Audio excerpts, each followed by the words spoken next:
Alors bonjour à tous, je m'appelle Noam Habib, je suis responsable marketing référencement.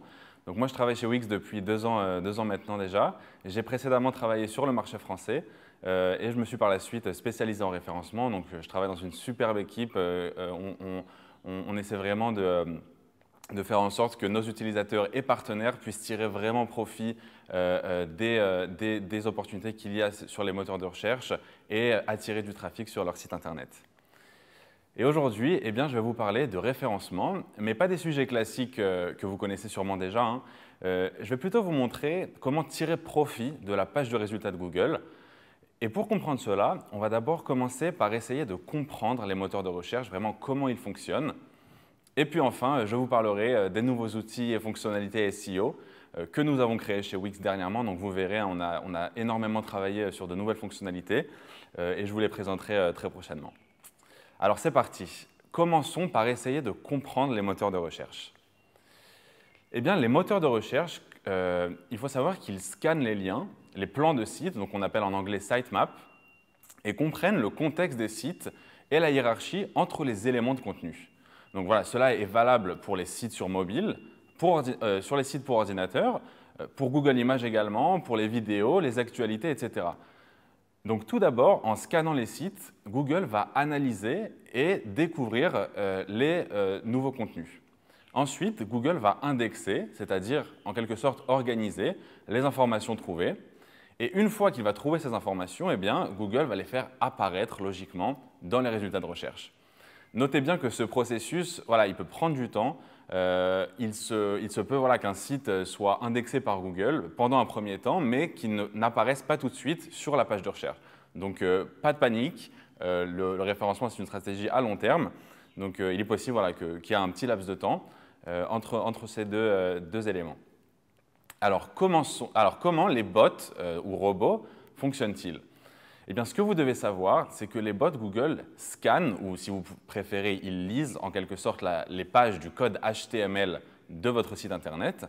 Et en fait, le contenu de chaque site et de chaque page web est analysé lors de ce crawl, par Google donc. Mais par contre, les bots ne cliquent pas sur des boutons de site ou ne lisent rien d'interactif en fait. Ils ne peuvent pas lire d'éléments textuels ou visuels qui ne font pas partie de la page HTML. Et justement, donc, si vous voulez être référencé, chaque élément doit donc apparaître sur le code HTML du site pour ensuite apparaître par la suite sur Google. Si le temps de chargement est trop long, les bots ne vont pas lire comme il faut le code HTML et donc on peut dire qu'il y a un lien entre le temps de performance de votre site et justement le référencement. Donc chez Wix, nous gérons toute l'infrastructure et travaillons vraiment, comme je vous l'ai dit précédemment, d'arrache-pied pour que vous puissiez justement optimiser la performance de votre site et du coup le temps de chargement de celui-ci sur Internet. Alors un autre point très important, et je vais y revenir souvent au cours de cette présentation, c'est la version mobile. Il est important de savoir qu'environ 60% aujourd'hui de tout le trafic web provient des téléphones mobiles, et c'est pourquoi Google va en fait indexer d'abord la version mobile des sites. C'est pourquoi chaque élément, contenu ou information, il doit être entièrement disponible dans la version mobile de votre site. Vous pouvez d'ailleurs utiliser le test d'optimisation mobile de Google, donc on vous mettra le lien dans la présentation, pour vérifier si votre site est adapté au mobile. Voilà, c'est très, très utile, ça vous permet vraiment de voir si le site est apte à être indexé par Google en version mobile. Parlons maintenant de l'anatomie des résultats de recherche. Donc voilà, comment les résultats de recherche sont structurés et qu'est-ce que vous pouvez faire avec. C'est parti. Donc d'abord, il est important de noter que les résultats de recherche organiques ne sont pas créés de façon égalitaire. Certains résultats sont mieux que d'autres et c'est ce qu'on va voir justement en détail. On va parler des fonctionnalités de la page de résultats de Google que nous avons réparties ici en plusieurs catégories. Je commence par les résultats enrichis qui se démarquent des résultats de recherche. Donc, comme vous pouvez le voir ici, il existe de nombreux types de résultats enrichis dans les résultats. Et en fait, qu'est-ce que j'entends par résultat enrichi? C'est un résultat tout simplement qui affiche plus de contenu à l'internaute et va l'amener en fait à découvrir encore plus de contenu par la suite. Donc, forcément, ils sont plus attrayants, Comme vous pouvez le voir, hein, par exemple, sur l'image ici, hein, vous voyez, on a des images, mais bon, j'y reviendrai plus tard, mais voilà, on voit tout de suite que la page de résultat est plus attrayante et va donc attirer plus de clics. Ici, voilà, vous pouvez voir des liens additionnels encadrés en rouge. Et la section, en fait, sur la droite, on l'appelle graphe de connaissances, j'y reviendrai plus tard. Et on a aussi une question qui affiche des questions posées. Donc voilà, il y a vraiment beaucoup de résultats enrichis sur cet exemple, hein. Et en fait, pour y apparaître, il est important que votre contenu corresponde à l'intention des internautes. C'est très important, et que vos données en fait, soient structurées. Mais encore une fois, je reviendrai sur les détails techniques dans quelques instants. Avant cela, je veux vraiment insister sur la différence entre les résultats de recherche sur mobile et sur ordinateur. Il faut vraiment garder toujours en tête que la page de résultats Google est différente sur un ordinateur et un mobile. C'est logique, hein, ça paraît bête comme ça, mais c'est la vérité. Sur mobile, l'espace est limité en fait, donc les résultats de recherche affichent beaucoup moins de contenu. L'intention de l'internaute qui effectue une recherche sur son mobile peut aussi donc être différente. Il recherche par exemple à un endroit à côté de sa localisation, vous recherchez sur votre smartphone et Google va peut-être vous montrer des résultats qui sont proches de vous, donc les résultats seront différents. Et vous devez tenir en compte de cela lorsque vous travaillez sur votre référencement, c'est très important, et traiter encore une fois la version ordinateur et mobile différemment. Je veux maintenant que nous parlions des différentes catégories qui apparaissent sur Google et donc sur la page de recherche des moteurs de recherche. Commençons par les annonces payantes. Alors évidemment, elles n'ont rien à voir avec les résultats organiques, mais elles se trouvent en tête de la page de résultats de Google, vous le savez sûrement, donc il est très important ici d'en parler.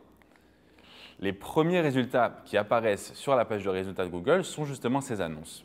Donc elles sont payantes, elles ont le mot « annonce » en haut à gauche, et elles ne sont pas toujours affichées de la même façon. Parfois, elles comportent une image ou plusieurs liens, etc. Mais il faut savoir qu'elles seront toujours en tête de page. Et ces résultats payants, du coup, bien sûr, il faut les prendre en compte quand vous essayez de travailler votre stratégie organique, puisque voilà, vous allez être en compétition, si je puis dire, avec ces derniers. Un autre type de résultats payants sur la page de résultats de Google, c'est ce qu'on appelle les annonces produits en magasin. Donc on appelle ça PLAs en anglais. Elles apparaissent la plupart du temps si l'intention de recherche est e-commerce, hein, donc c'est plutôt pour les boutiques en ligne. Elles sont larges, elles prennent vraiment de la place sur la page de résultats et elles ont souvent des avis, des prix affichés, etc. Donc vous pouvez voir par exemple ici un utilisateur qui recherche un aspirateur, hein, par exemple, eh bien, il va avoir ses PLAs sur sa page de résultats de Google et va donc voir des notes avec des étoiles, des prix. Donc voilà, c'est un autre type de résultat qui est payant également. Parlons maintenant de ce que j'ai appelé aujourd'hui les résultats associés. Donc voilà, ce n'est pas le nom officiel de Google, hein, mais pour ces résultats, c'est le terme que j'ai choisi pour vous en parler. Alors, qu'est-ce que je fais référence par cela? Eh bien, ce sont les résultats qui aident l'internaute à trouver plus d'informations sur le sujet ou à affiner sa phrase de recherche. Donc voilà, ces résultats, ils sont gratuits, ne sont pas payants, et il y en a un très grand nombre. Par exemple, ici, cette section qui est appelée « Recherche associée », eh bien ici, on peut voir sur l'image que le terme de recherche était roman, par exemple. Et pour affiner la recherche, Google me propose directement sur cette section les termes roman-livre, par exemple, et me propose plusieurs genres de romans, narratifs, d'aventures, autobiographiques, etc. Et en fait, ce que fait Google, c'est qu'il va m'aider à trouver ce que je cherche, car le terme de recherche était vague ici. J'ai juste marqué roman, et directement, vous voyez, Google me propose des autres résultats, des autres types de romans, etc., etc. Alors, une autre fonctionnalité des recherches associées sont les résultats en bas de la page. Donc, de la même façon que l'exemple que nous venons de voir avec les aspirateurs, l'idée est en fait d'affiner la recherche de l'internaute ou de l'élargir. Donc voilà, le mot ici, on a dit que c'était aspirateur, et bien Google va essayer de comprendre ce que je veux dire. Il se doute que je cherche à acheter un aspirateur et il me propose des recherches qui sont un peu plus communes, par exemple aspirateur balai, sans sac et j'en passe, mais vous avez compris, c'est vraiment essayer d'affiner le résultat pour me proposer le meilleur résultat possible que je suis censé rechercher en tant qu'internaute. Donc ces deux fonctionnalités de recherche associée ne sont pas quelque chose que vous pouvez influencer malheureusement, mais je voulais vous en parler ici parce qu'elles font quand même partie des résultats de recherche et encore une fois, elles sont à prendre en compte quand vous travaillez votre SEO. Parlons maintenant des opportunités dans les résultats naturels. Et ici, voilà, c'est très important parce que cela veut dire qu'ils ont un lien direct avec votre site. Alors, le meilleur moyen pour être classé en haut de la page de résultats de Google, eh bien, c'est d'ajouter des données structurées. Alors, ce qu'on va appeler données structurées, c'est en fait un morceau de code que vous pouvez ajouter à votre page web pour en fait fournir au moteur de recherche des informations détaillées concernant la page. Donc, ce morceau de code, en fait, il va aider Google à comprendre de quoi parle votre site, quelle page fait référence à quelle page, etc.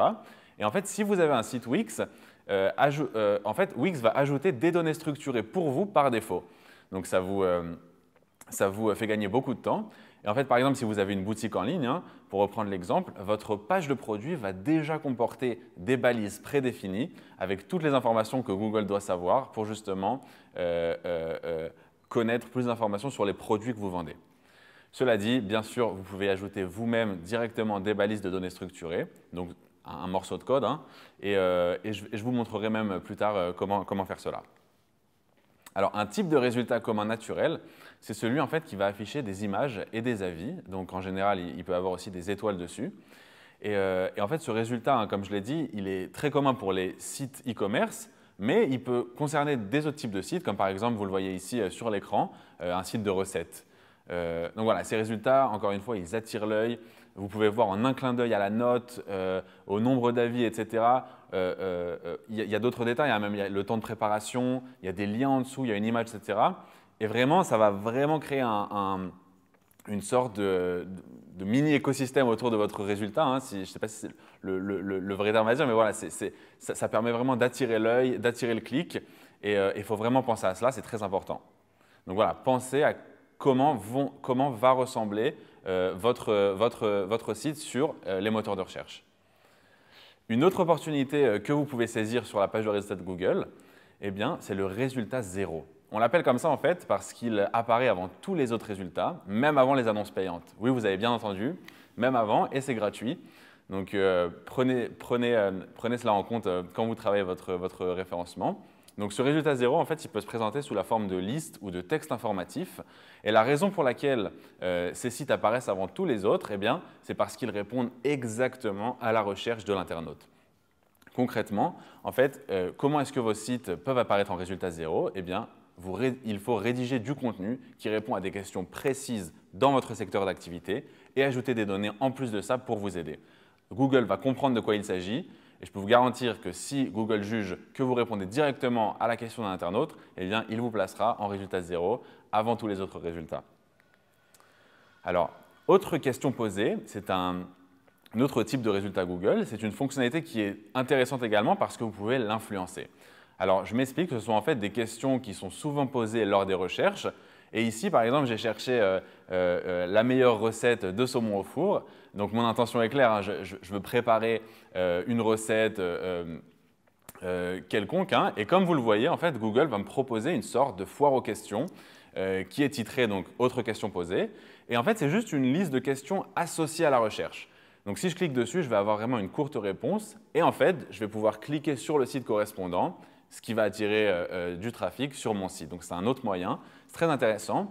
Et vous pouvez vous inspirer de ces questions en fait, lorsque vous créez votre stratégie SEO en les intégrant de façon organique au contenu de votre site pour justement apparaître dans cette section. Et en fait, ce qui est intéressant, c'est que ces sites qui apparaissent sous ces questions sont probablement positionnés en page 8 ou 9 hein, sur Google, mais puisqu'ils répondent directement à ces questions, eh bien, ils vont apparaître en haut de la page de résultats Google. Donc, c'est aussi très stratégique, bien sûr, et c'est à prendre en compte. Un autre résultat enrichi, naturel enrichi que vous pouvez atteindre sont les questions pour un site en particulier. Vous voyez, ce sont les questions en fait, qui vont apparaître en dessous d'un site directement. Et en fait, comment est-ce que vous pouvez les atteindre? Eh bien, il faut ajouter des données structurées à vos pages qui disent à Google que votre site répond à ces questions. Donc, Google lit ces questions et leurs réponses et comprend qu'il peut créer des foires aux questions en dessous de votre site. Donc, si vous faites la même chose pour vos sites, eh bien, vous avez des chances d'apparaître dans ces résultats et donc, encore une fois, de générer plus de clics. Voilà, c'est toujours le même principe, mais c'est très important à prendre en compte. La barre de recherche maintenant, c'est également en fait une opportunité pour avoir plus de trafic, hein, puisque si les internautes recherchent directement votre marque ou ont une intention très spécifique, eh bien, vous pouvez apparaître avec cette barre de recherche. Donc, si vous utilisez par ailleurs la barre de recherche Wix sur votre site, que vous pouvez d'ailleurs ajouter sur votre éditeur, eh bien, vous êtes automatiquement éligible pour cette fonctionnalité. Donc, nous avons créé les données structurées dans l'infrastructure de l'appli barre de recherche, et donc, ça vous facilite énormément la tâche. Donc, comme je vous l'ai dit, Wix configure automatiquement les données structurées pour que, comme vous le voyez ici, les paramètres de référencement soient adaptés en fait, à ce que Google recherche. Et dans cet exemple, en fait, vous pouvez voir des données structurées prédéfinies que vous n'avez pas à toucher pour une page d'article. Donc, comme je vous le disais aussi, vous pouvez créer des données structurées et les ajouter aux pages de votre site. Donc, vous avez le lien ici sur cette présentation vers le générateur de données structurées qui va en fait générer un code.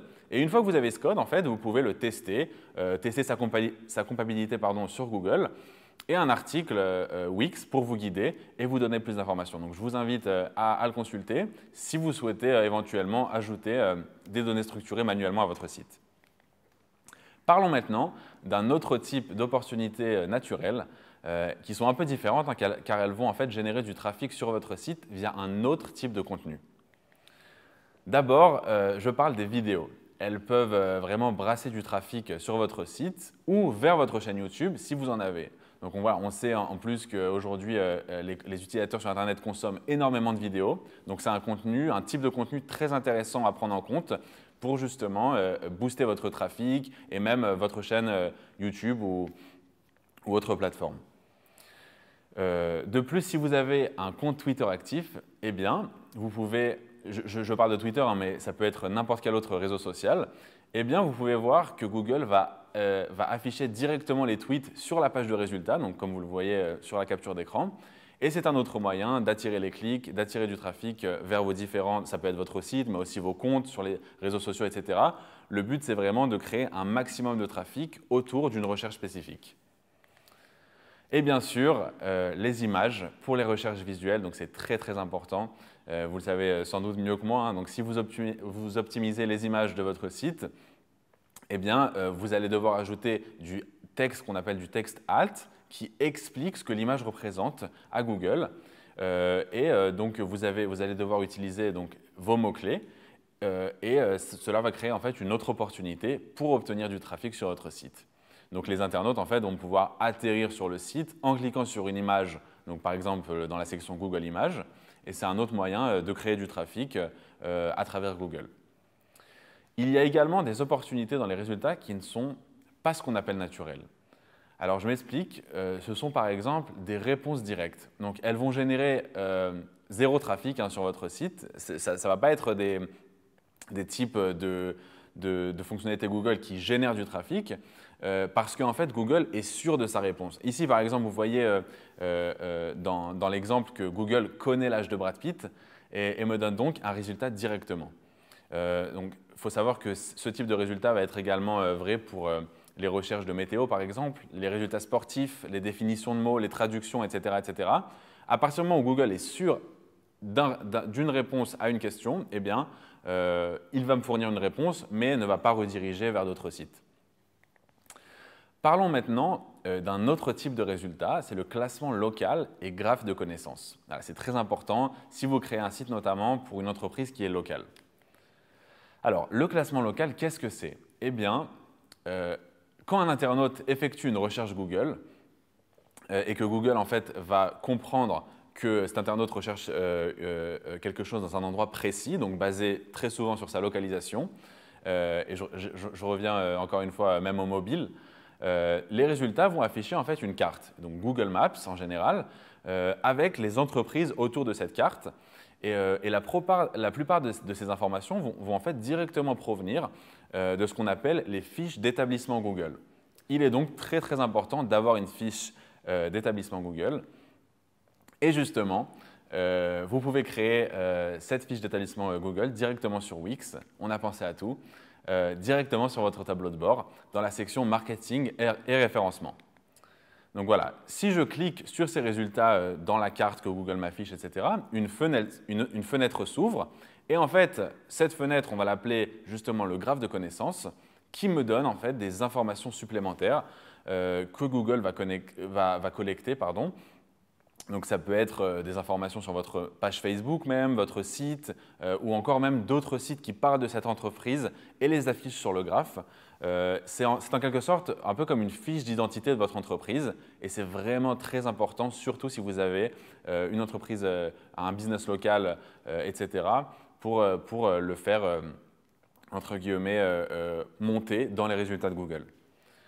Alors, le graphe de connaissances, par contre, il n'est pas réservé qu'aux entreprises locales. Vous voyez clairement ici que si je tape Wix sur Google, eh bien, Google va savoir que je ne recherche pas seulement une solution de création de site, mais que je veux aussi des informations sur l'entreprise en question. Et il les affiche également dans le graphe de connaissances. Donc, ça concerne plusieurs types d'entreprises, mais c'est vrai que si vous avez une entreprise locale, c'est très important parce que vous pouvez vraiment collecter de nombreuses informations autour de cette entreprise et faire en sorte que Google les mette en avant. Alors, résumons tout ce dont on a parlé jusqu'à maintenant. Donc, on a parlé des différents affichages de résultats sur la page Google, du fait que vous devez penser à votre référencement sur ordinateur et sur mobile séparément. Et lorsque vous créez votre stratégie SEO, il faut tester les mots-clés, regarder ce qui apparaît et où vous pouvez trouver des opportunités sur la page de recherche. Je veux maintenant vous montrer un certain nombre de nouvelles fonctionnalités que nous avons développées récemment. Donc vous allez voir, c'est très intéressant. Comme je vous en ai parlé tout à l'heure, voilà, on mentionnait les données structurées. Eh bien, les voilà. Comme je vous l'ai dit, elles sont prédéfinies pour votre entreprise locale. Vous les trouverez dans la section référencement avancé sous balisage de données structurées de votre tableau de bord. Et en fait, si vous avez ajouté les coordonnées à votre entreprise, nous créons automatiquement des données structurées avec ces informations, ce qui vous rend automatiquement en fait, éligible pour les résultats locaux dont je vous ai parlé précédemment. Donc vraiment, encore une fois, ça vous permet de gagner beaucoup de temps et c'est très très pratique. Vous pouvez également créer votre propre balisage de données structurées. Tout simplement cliquer sur « Ajouter un nouveau balisage » et copier-coller le code que vous avez généré pour toutes les pages que vous souhaitez en fait. Vous pouvez le faire voilà, à votre guise, vous pouvez vraiment customiser cela. Donc voilà, c'est vous qui voyez pour ce cas-là. Parlons maintenant des redirections automatiques. Alors elles sont très très importantes si vous changez à un certain moment vos URL. Et en fait, pour ne pas perdre votre classement sur Google, vous pouvez décider que votre ancienne URL redirige vers la nouvelle. Cela en fait dit à Google entre guillemets que le contenu est le même et que vous pouvez conserver votre classement. Donc Wix, en fait, ce qu'il va faire, c'est qu'il va automatiquement créer des redirections dès qu'il détecte que vous changez un URL, ce qui vous permet parfois, voilà, vous pouvez des fois oublier de créer cette redirection, et bien, encore une fois, on prend cela en charge pour vous. Je vais vous parler également d'une fonctionnalité qui n'est pas encore disponible en France, mais qui va l'être très prochainement. C'est en fait une nouvelle façon de modifier les métabalises de référencement. Donc voilà, je m'explique, jusqu'à maintenant, pour modifier un titre ou une description SEO, qu'on appelle les meta titles ou meta descriptions en anglais, eh bien vous deviez vous rendre dans l'éditeur Wix sur la page et les faire vraiment une par une, et les éditer une par une, pardon. Et en fait, avec cette nouvelle fonctionnalité, vous pouvez gérer toutes les métabalises en un seul et même endroit. Donc c'est encore une fois très pratique. Et voilà, donc un tout petit peu de patience encore et vous trouverez cette fonctionnalité dans la section outils SEO de votre tableau de bord Wix. Mais vous pouvez l'utiliser en anglais pour le moment. On a également un nouveau tableau de bord dédié au référencement qui arrive. Donc c'est une fonctionnalité qui va être ouverte très bientôt. Ce tableau de bord en fait, va vous permettre de travailler sur votre référencement en un seul et même endroit avec des conseils, des guides et tous les outils nécessaires pour justement que vous puissiez travailler sur votre stratégie de la meilleure façon possible. Donc voilà, vous verrez, c'est une sorte de design en fait, optimisé pour que vous puissiez avoir tous les outils à portée de main en un seul et même endroit.